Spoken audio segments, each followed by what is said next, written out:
પોરબંદરના બરડા પંથકમાં પણ હોળીના પર્વની ઉત્સાહભેર ઉજવણી કરવામાં આવી હતી અને ખાસ કરીને શિંગડા ગામે આ પર્વ નિમિત્તે નરસિંહ ભગવાન નારાયણનું વૈદિક બ્રાહ્મણો દ્વારા પૂજન કરવામાં આવ્યું હતું।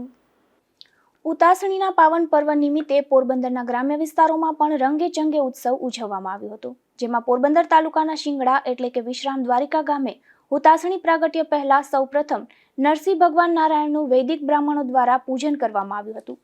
ત્યારબાદ હાજર ગ્રામજનોએ નરસિંહ ભગવાન નારાયણ અને ભક્ત પ્રહલાદની જય બોલાવી ઉતાસણી પ્રાગટ્ય કરવામાં આવ્યું હતું। ત્યારબાદ વર્ષોની પરંપરા મુજબ બાળકોને તેડી ઉતાસણીની પ્રદક્ષિણા કરવામાં આવી હતી। ત્યારબાદ ગ્રામજનોએ ઉતાસણીમાં શ્રીફળ, ધાણી દાળિયા, ખજૂર વગેરે હોમી ઉતાસણીની પૂજા કરી હતી।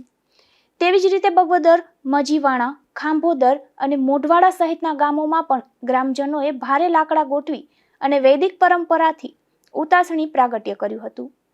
ગ્રામ્ય વિસ્તારમાં ઉતાસણી પ્રગટાવતા પહેલા ધજા ચડાવવામાં આવે છે અને ધજા કઈ દિશામાં જાય છે તે પ્રમાણે વર્ષનો વર્તારો જોવામાં આવે છે અને ઉતાસણી પ્રગટાવતા પહેલા નીચે ચણાનો કુંભ મૂકવામાં આવે છે, જે ઉતાસણીના તાપથી તૈયાર થાય છે અને તેનાથી પણ વર્ષનો વર્તારો ગ્રામજનો જુએ છે।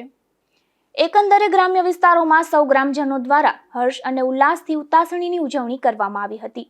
ધીરુભાઈ નિમાવત, ગુજરાત ન્યૂઝ, બગવદર।